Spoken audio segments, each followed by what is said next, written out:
A warm welcome to another edition of Diplomatic Channel. I'm Amarachi Ubani. On Friday, Nigeria marked 61 years since its independence from Great Britain. The president's address on that day meant to revive hope in many who have lost faith that Nigeria is on course to development and social justice. Did you listen to the address, and how did it make you feel? Diplomatic Channel this week will be featuring some of the messages from the diplomatic community marking Nigeria's independence. And later in the program, I'll be speaking to the Swedish ambassador to Nigeria, Ambassador Carl Michael Grants. You see, apart from celebrating Nigeria's independence, the Swedish embassy hosted a high delegation photo exhibition at the ambassador's residence in Abuja, also celebrating 60 years of diplomatic relations with Nigeria.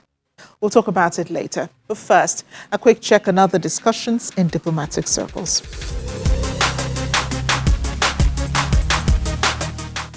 Nigeria's ambassador to the Republic of Poland, retired Major General Christian Ugu, has presented his letters of credence to the President of the Republic of Poland, His Excellency Andrzej Duda, in a ceremony at the Presidential Palace in Warsaw.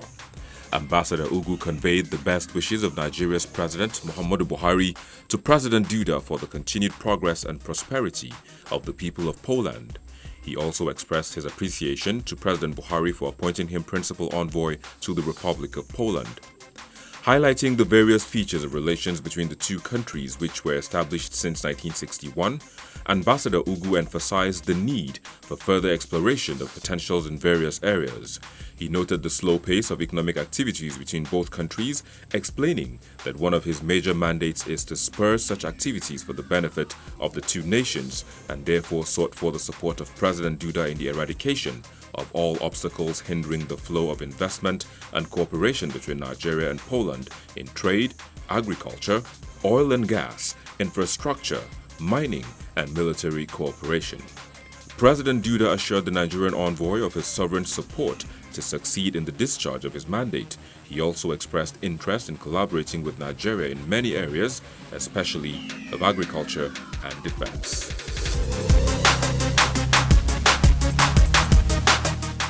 And we will kick off things on the messages celebrating Nigeria's 61st independence anniversary with the message from the Nigerian ambassador to Qatar, Ambassador Yakubu Abdullahi Ahmed.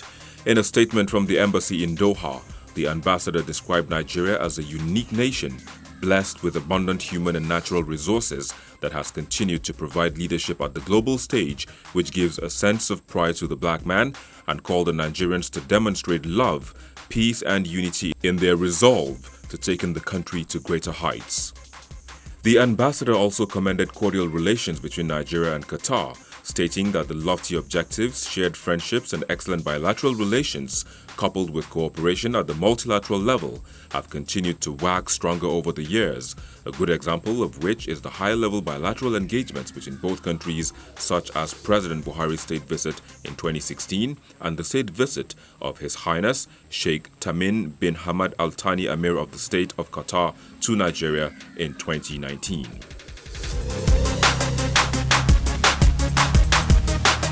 The U.S. government congratulated Nigeria and her people on the 61st anniversary of her independence in a press statement from the U.S. Secretary of State Antony Blinken. Mr. Blinken highlighted that the strong partnership between Nigeria and the United States is based on common commitment to democracy and insecurity, the improvement of health systems, strengthening of democratic institutions, promotion of respect for human rights, and bolstering of economic growth, including through bilateral trade and investment. He said the United States values Nigeria's leadership on issues including African peace and security, ending the COVID-19 pandemic, and building back a more inclusive economy, and reducing greenhouse emissions and creating a clean energy future. He said the United States looks forward to expanding relations between both countries over the coming years and to advancing mutual interests.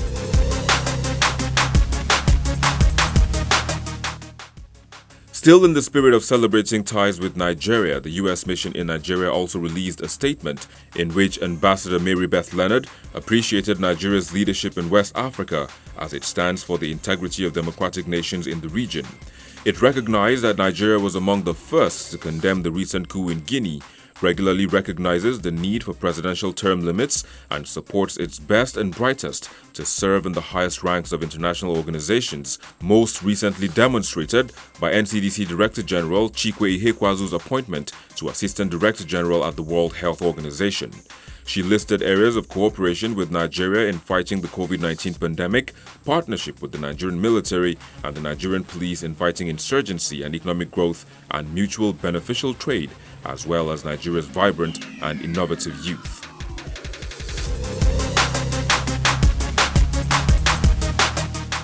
And from the UK High Commission in Nigeria, the UK celebrates with Nigeria its independence. High Commissioner Katrina Lang said there had been huge plans to mark the 61st anniversary in the diaspora, but that has been postponed to next year. The Deputy High Commissioner Ben Lowlin-Jones says relations with Nigeria can be measured by the present. We celebrate with you those moments, and I think it's really important that we do. And the strong and vibrant British-Nigerian connection, it's not just 61 years, it's today. It's the students who've gone off to university in the UK, it's people who have spent time in the UK, it's the really vibrant music partnerships that we have. So, we see it not just as a celebration of the past, it's a celebration of the present, really, which is fantastic. Happy birthday to Nigeria on the 1st of October. We had huge plans actually to do a massive diaspora event. Hasn't been enough time to do it this year, but I hope we'll do it next year because, as Ben said, there's a huge amount to celebrate. It's a long, deep partnership. It's our most important partnership in Africa, and it's the foundation is the people-to-people links. Massive diaspora in the UK, sport, music, fashion, as well as tech and innovation. These are the kind of foundations which will enable it to endure, and to be able to endure little hiccups along the way, because we're sovereign countries, we're not going to agree on everything, but we can respectfully disagree and maintain that foundation. In his address to Nigerians early Friday morning, President Muhammadu Buhari spoke about the unity of Nigerians in fighting against COVID-19 and how we continue to survive the pandemic as a nation and provide leadership and example at regional and international levels. We avoided the doomsday scenario painted by experts outside the country, the president said, over their concern for Africa with the coronavirus pandemic. But the worst is not over. The Delta variant of the coronavirus remains the deadliest so far, and vaccination and non-pharmaceutical protocols such as washing of hands, using hand sanitizers and wearing of face masks, and maintaining social distance remain the surest ways towards protecting against the virus. However, vaccination remains a challenge in Nigeria. Here's more of what the president said in his address. In the face of challenges confronting the country, President Muhammadu Buhari used the occasion of the nation's 61st independence anniversary to rally Nigerians to have a positive outlook and determination to make Nigeria a peaceful and prosperous nation. Through words or action. In the broadcast, he tries to highlight some of the achievements of his administration in infrastructure development while directing the Ministry of Agriculture to address the looming food crisis in the country. As our food production capacity has increased, food prices have been going up due to artificial shortages created by middlemen who have been buying and hoarding these essential commodities for profiteering. To address this, I am hereby directing the Ministry of Agriculture and Rural Development to rehabilitate the National Food Reserve Agency and also work with security agencies, the Nigerian Commodity Exchange, and the National Assembly to find a lasting solution to these disruptive and unpatriotic hoarding activities. This week, the National Assembly asked the president to take steps to address the security situation in the country, especially the activities of bandits. But President Buhari is concerned about the high-profile Nigerians behind some secessionists. We shall continue to work on dialogue-based solutions to address legitimate grievances, but we remain ready to take decisive actions against secessionist agitators and their sponsors who threaten our national security. The recent arrest of Nnamdi Kanu and Sunday Adeyemo, and the ongoing investigations being conducted have revealed certain high-profile financiers behind these individuals. We are vigorously pursuing these financiers, including one identified as a serving member of the National Assembly. The president also explains the conditions for lifting the ban on the microblogging site Twitter. Following the suspension of Twitter operations, Twitter Incorporated reached out to the federal government of Nigeria to resolve the impasse. Following the extensive engagements, the issues are being addressed, and I have directed that the suspension be lifted, but only if the conditions are met to allow our citizens continue to use the platform. President Buhari remains confident that his administration's target of lifting 100 million Nigerians out of poverty in 10 years is achievable, albeit in the face of the high inflation rate and rising unemployment figure.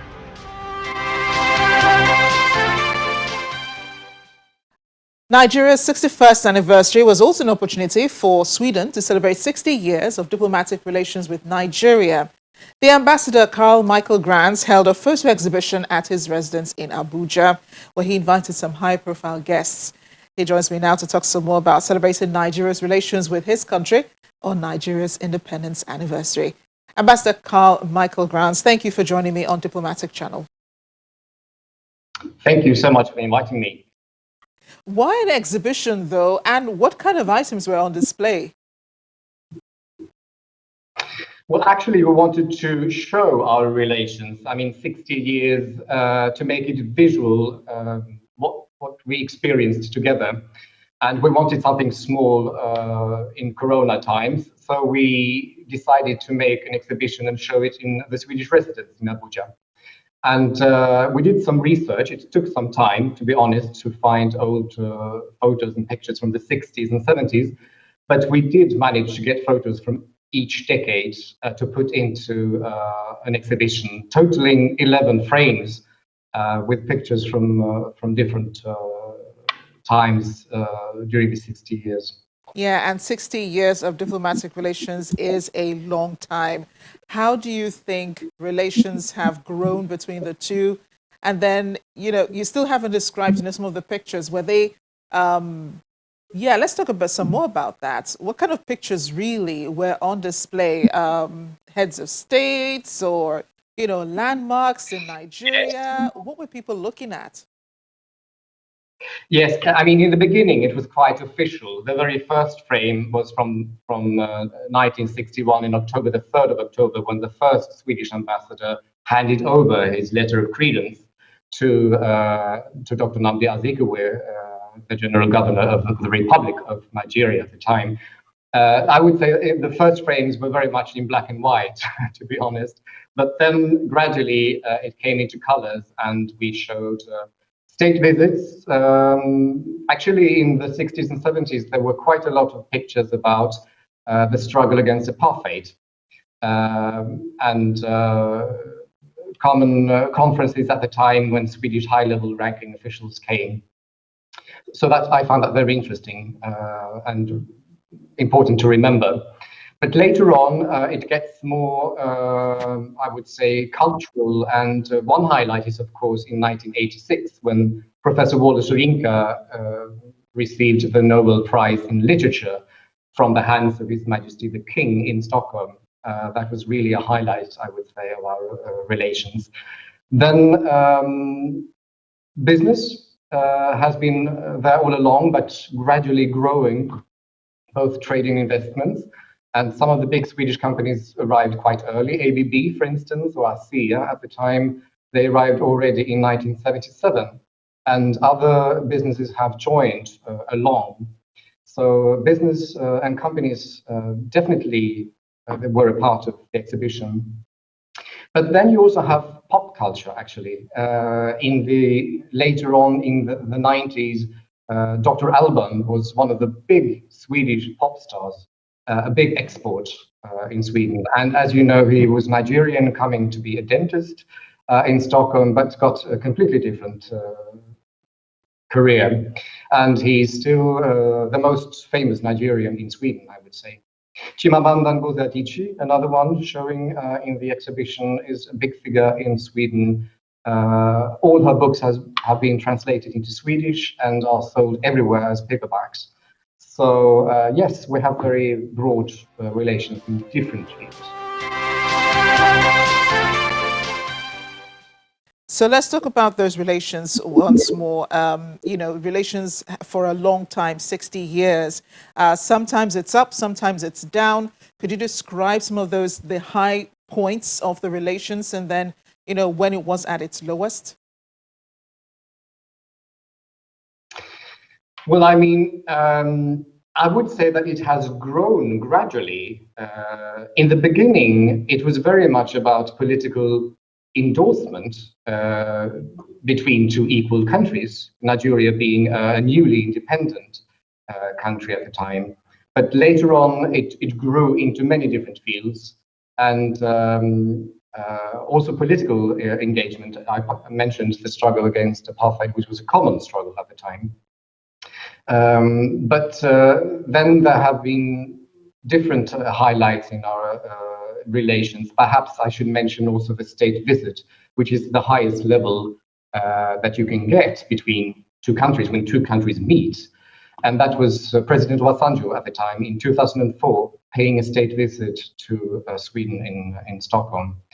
So yes, I mean, the more you try the more research you do, the more you find actually in our relations.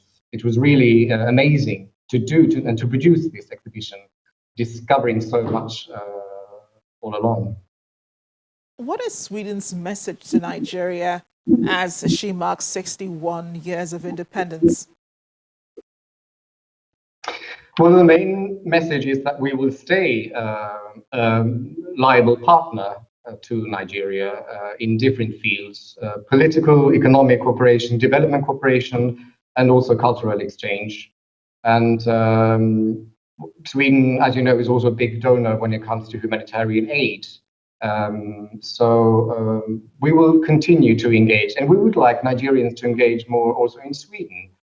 Sweden has been a big importer of oil, but I'm sure there are many other things that we could learn and import from Nigeria.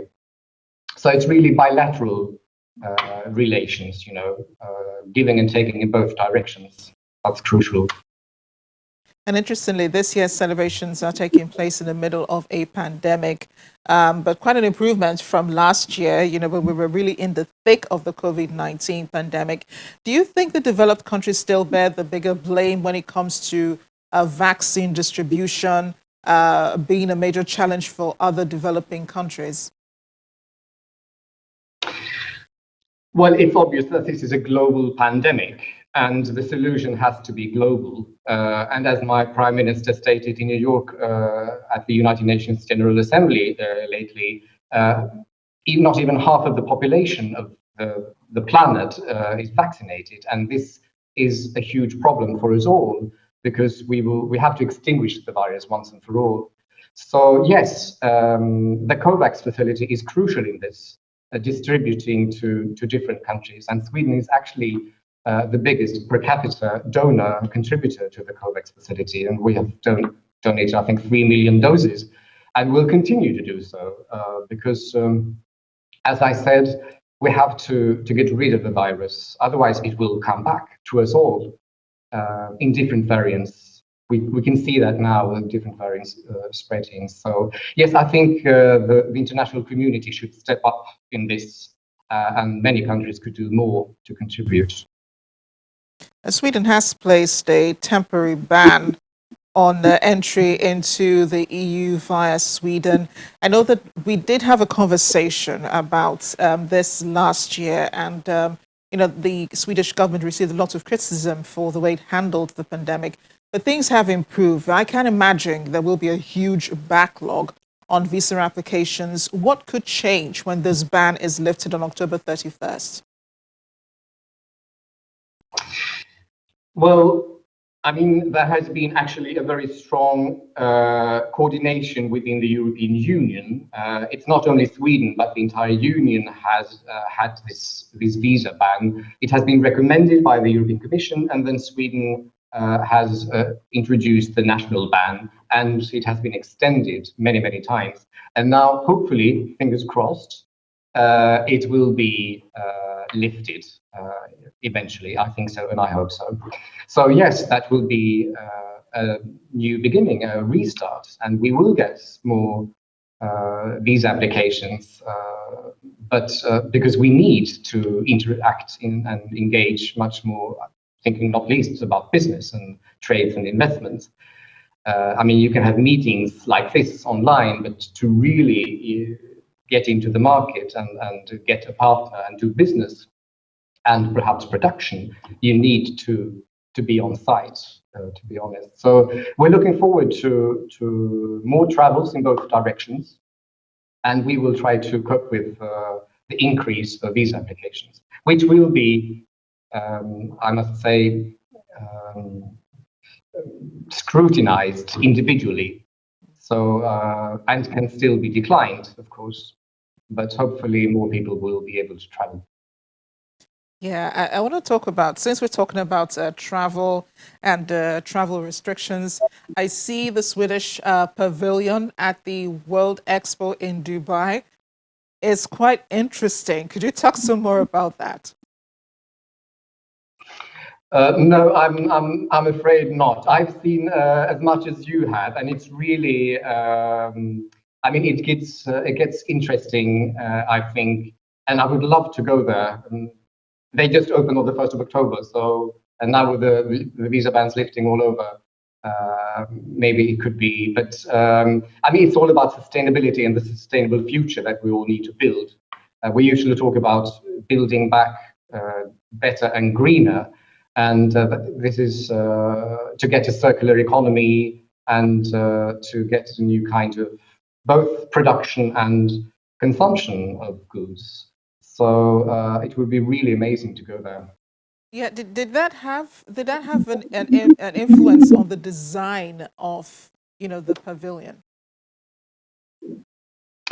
To be honest, I haven't seen the design myself, so I'll have to have a look at it. I've seen some photos on Instagram. I saw the inauguration, but I'm sure there is a virtual guidance that you can get online. I will try to have a look at it properly.